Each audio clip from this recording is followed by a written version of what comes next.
Sir बहुत सारे शिक्षक जो होते हैं अपने बच्चों को कहीं ना कहीं प्राइवेट स्कूल में पढ़ाते हैं और कहीं ना कहीं सरकारी स्कूल में अच्छा टाइम से ना आ पाते हैं। उन शिक्षकों को क्या करना चाहिए? सर जो बच्चों को उपस्थिति कम रहता है सरकारी स्कूल में, उसको आप बढ़ाने के लिए, उपस्थिति बढ़ाने के लिए आपने क्या किया सर? के समय आप बोल रहे थे कहीं ना कहीं जहानाबाद जैसे ही आपको पोस्टिंग हुआ था, उस समय कहीं ना कहीं आप कुछ मुझे रो रहे थे। हाँ, ये रो रहा था कि ना, जो मैं देखा नहीं था, केवल सुना था जहानाबाद। बीओ साहब के लिए क्या कहना चाहिएगा? आने वाले बीओ के लिए यही कहेंगे कि जो किया उससे बेहतर आप करने का कोशिश करेंगे। नमस्कार, प्रणाम। मैं सतीश कुमार, आप देख रहे हैं तेज एक्सप्रेस में। मेरी मौजूदगी अभी जहानाबाद जिला के घोसी में है। माननीय हमारे बीओ साहब जी का विदाई समारोह है। सर का आज विदाई हो रहा है। सभी शिक्षकगण कहीं ना कहीं भावुक पल में हैं। सर आज आपका विदाई समारोह है, कहीं ना कहीं सभी शिक्षक भावुक पल में हैं। आप शिक्षकों को क्या कहना चाहिएगा? शिक्षकों से मेरा यही अनुरोध है, आग्रह है कि बच्चों आपके सरकारी स्कूल में जो गरीब के बच्चे पढ़ते हैं, उनके उस बच्चों के लिए गुणवत्तापूर्ण शिक्षा के लिए आप विद्यालय में बिल्कुल समर्पित होकर रहिए। और आपके प्रति जो समाज में गलत धारणा है, उस पुरानी धारणा को, जो शिक्षक सही मायने में गुरु होते हैं, राष्ट्र निर्माता होते हैं, उस पर आप खड़े उतरने का कोशिश कीजिए। और आप अपना बहुमूल्य समय बच्चों की बीच दीजिए, बच्चों से मिलें और अभिभावक से मिलते रहें।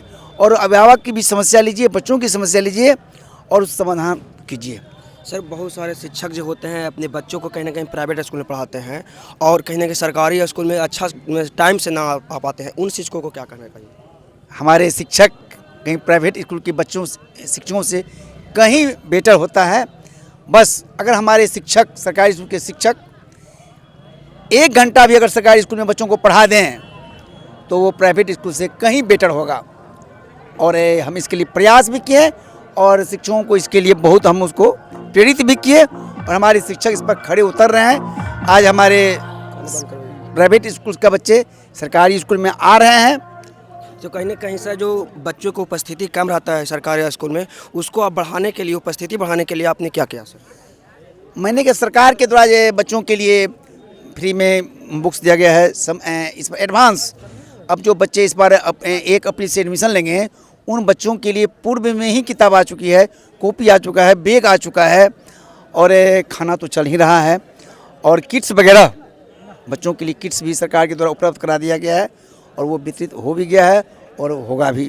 सर जहानाबाद जिला के लगभग में सही प्रखंडों में आप कार्यकाल मैंने दिए हैं सर, इस कैसा रहा जहानाबाद में आपका कार्यकाल? ये मूल्यांकन तो हमारे टीचर करेंगे। मैं अपने कैसे कह सकता हूँ कि मेरा कार्यकाल कैसा रहा? के समय आप बोल रहे थे कहीं ना कहीं जहानाबाद जैसे ही आपको पोस्टिंग हुआ था, उस समय कहीं ना कहीं आप कुछ मुझे रो रहे थे। हाँ, ये रो रहा था कि ना, जो मैं देखा नहीं था, केवल सुना था जहानाबाद के बारे में जो वहाँ ऐसा है। लेकिन मैं यहाँ आया तो हकीकत में ऐसी बात 1% भी नहीं लगा। शिक्षकों से, अभिभावकों से, बच्चों से मुझे इतना ना प्यार मिला, कहीं हमको इस तरह का फीलिंग ही नहीं हुआ कि जो बात पुरानी बात थी कि जहानाबाद में ये कहते हैं टीचर को गलत दृष्टिकोण था, देखा जाता था, वैसा जहानाबाद में नहीं मिला। मुझे तो यही लगता ही नहीं है। मुझे आज 2 साल पहले मेरा एक साथी बोला कि ट्रांसफ़र करवा लीजिए, कर देते हैं आपको अपना गृह जिला में। कहा नहीं, मैं यहीं रहूँगा, यहीं से सेवान्वित होऊंगा। इसीलिए कि यहाँ शिक्षकों से जो सम्मान मिल रहा है पूरे जहानाबाद जिला में, शिक्षक से, अभिभावक से और पदाधिकारीगण से और मीडिया कर्मी से भी। मीडिया कर्मी हैं अभी मेरे जहानाबाद में, घोसी में भी हैं, 5-6 साथी हैं और उन लोगों से मेरा पूरा सम्मान मिलता है, हमसे बातचीत होती है। और जहानाबाद के जितने भी पत्रकार सब हैं, सबों से मेरा अच्छा रिश्ता है। सभी मेरे व्यक्तित्व के बारे में जानते हैं कि मैं किस तरह का पदाधिकारी हूँ और वो लोग हमसे बात करते रहते हैं। आने वाले नए बीओ साहब के लिए क्या कहना चाहिएगा? आने वाले बीओ के लिए यही कहेंगे कि जो आप में जो जितना मेरिट होगा उसका प्रदर्शन करेंगे। मैं जो किया उससे बेहतर आप करने का कोशिश करेंगे। चलिए, हमारे साथ जो बीओ साहब जी हैं, कहीं ना कहीं आज इनका विदाई समारोह हो भी गया और बहुत ही भावुक पल है शिक्षकों के लिए। कहीं ना कहीं ये चहेते माने जाते थे शिक्षकों के लिए। बाकी बीओ साहब जी के बारे में क्या कहना चाहते हैं, कमेंट बॉक्स बताइए।